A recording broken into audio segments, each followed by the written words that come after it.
À l'Assemblée nationale, la plénière du mardi 22 avril 2025 s'est ouverte avec une pensée pieuse accordée au pape François, décédé le lundi 21 avril. Sur demande du speaker de la Chambre basse du Parlement, le professeur Vital Kamerhe, une minute de silence a été observée en mémoire de ce défenseur des pauvres et des opprimés. Le président de l'Assemblée nationale a également salué le déplacement du chef de l'État, Félix-Antoine Tshisekedi Tshilombo, à l'Annonciature pour la présentation de condoléances officielles.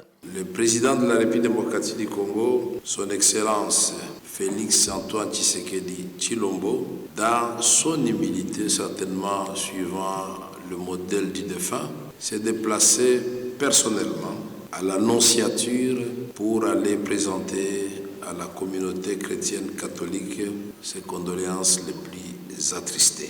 Un geste d'humanité que l'Assemblée nationale et à travers elle, tout le peuple congolais salue de la part de notre président.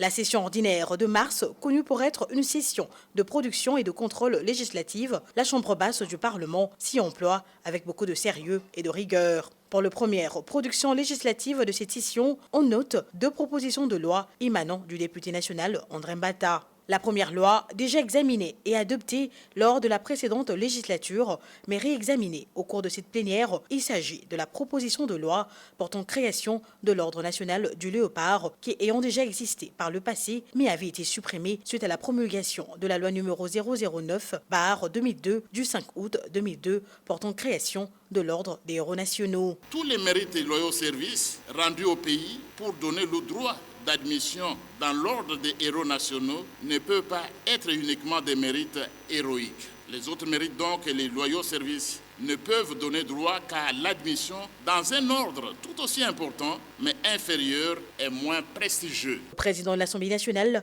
le professeur Vital Kamerhe, qui juge pertinentes ces 2 propositions de loi, a cependant plaidé pour la reconnaissance des autres pères de l'indépendance comme des héros nationaux, ainsi que d'autres figures de proue dans la gestion du pays. Les évêques qui avaient été tués à l'est de la République démocratique du Congo pour sauver l'unité de notre pays, éviter la balkanisation. Monzirwa, Kataliko, Mboga, ils sont partis et la patrie semble les oublier. Mamadou Ndala, le général Baouma, est-ce que Mbouja Mabé ne mérite pas d'être décoré quelque part? Au cours du débat général, plusieurs amendements ont été soulevés et des propositions de noms à reconnaître ont été faites.